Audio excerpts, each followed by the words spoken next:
Sebelum terjadi COVID, dunia ekonomi mengalami guncangan cukup besar di mana perilaku milenial dan zilenial yang saat ini usianya antara 10 sampai 23 tahunan, para teenager plus minus, dan kaum milenial yang usianya antara 23 sampai 40 tahunan mempunyai perilaku yang berbeda dengan generasi di atasnya, kaum generasi X dan baby boomer. Generasi milenial dan zilenial disebut generasi digital. Mereka ngacak-ngacak cara berbisnis kaum kolonial generasi di atas mereka. Generasi digital itu kejam. Mereka membunuh banyak hal. Yang dibunuh adalah apa yang generasi atasnya lakukan, mereka tidak lakukan lagi. Salah satunya yang dibunuh adalah perkantoran, jam kerja kantor, bentuk organisasi kantor dan usaha. Semua nggak seperti dulu lagi. Dunia bisnis terlalu formal, pakai absen misalnya, atau HRD-nya yang ketat, kecuali pabrik. Mereka nggak suka dan nggak mau melakukan itu. Pokoknya mereka mematikan dan merubah hal-hal yang disukai oleh orang tuanya. Misalnya lagi, perilaku suka traveling, juga suka bosenan, sehingga tempat tinggal sukanya pindah-pindah, kerjanya pindah-pindah, nggak baca buku tapi nonton, nggak baca koran tapi sosmed, nggak punya mobil tapi light asset yang dipakai atau sharing car dengan platform transportasi, suka nampang dan traveling belusukan paket murah meriah.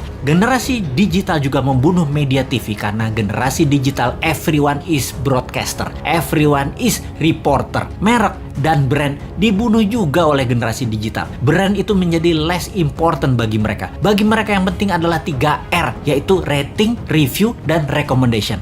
Lalu masuk masa COVID. Mendadak dunia bisnis menjadi harus digital. Tepatnya dipaksa menjadi digital. Dipaksa jualan lewat platform marketplace. Dipaksa jualan lewat iklan di sosmed. Dipaksa menggunakan gadget di tangan bisnisnya. Dunia UKM Indonesia tidak banyak yang siap. Tidak banyak yang paham. Dan dunia bisnis selama pandemi yang tidak janji kapan berakhirnya, kapan herd immunity-nya tercapai, tidak tahu kapan dunia terbebas dan menyelesaikan pandemi ini, maka dunia brick and mortar, dunia bisnis bata dan semen menjadi terancam. Apa saja dunia bata dan semen itu? Seperti gedung sekolah, tempat wisata, hotel, ruko, mall, perkantoran, crowd gather event seperti bioskop, konser, sport event, musik event, MICE, semua menjadi menggantung bisnisnya. Dibuka nggak terlalu untung, ditutup pasti rugi. Bisnis semen dan bata karena pandemi, pengunjungnya dan aturannya sering on off. Akhirnya mereka harus segera pivot. Hiburan pindah ke rumah, pindah ke tangan, pindah ke gadget. Pokoknya semuanya pindah ke digital.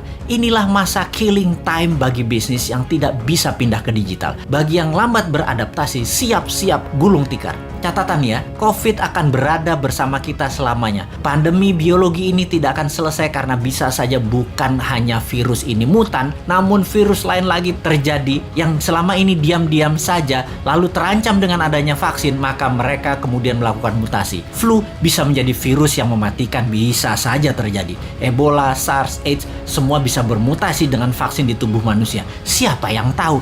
Ini bukan nakut-nakuti, tetapi sebagai orang yang lama dilatih dengan threat analysis, maka melihat ancaman harus segila mungkin dan kita harus punya antisipasinya sekarang. Jadi tidak ada kata post pandemic, yang ada adalah bagaimana mengambil peluang dan tetap survive di masa ini. Selama 5 tahun ke depan, masa kegelapan sebagian dunia bisnis mungkin bisa lama terjadi. Sekali lagi, sebagian dunia bisnis lama masuk masa kegelapan dan akan musnah. Dalam 5 tahun ke depan ada 30% macam bisnis baru dan ada 30% macam jenis pekerjaan yang baru lahir. Dalam 10 tahun ke depan ada 60% pekerjaan yang sekarang ada musnah dan ada lebih dari 60% pekerjaan baru yang saat ini belum ada macamnya akan muncul. Yang paling parah adalah pemerintahan. Kalau menggunakan cara lama, pola pikir lama, banyak negara yang akan musnah. Inilah yang mau kita ingatkan ke depan.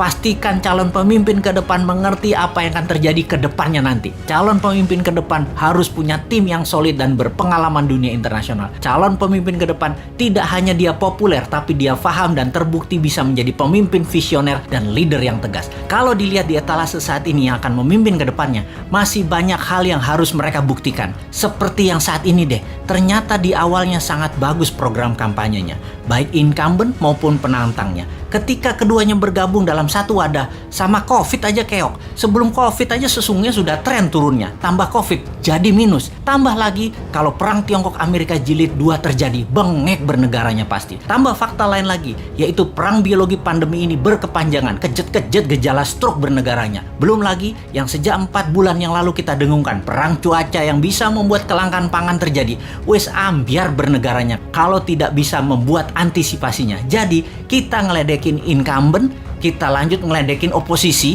yang tidak memberikan solusinya. Kemudian apa solusinya New Mind? Sabar, sebentar. Ini lagi celingukan kiri kanan ngecek ada agen globalis tukang siomay nggak bawa HT di depan rumah. Gue mau beli dulu.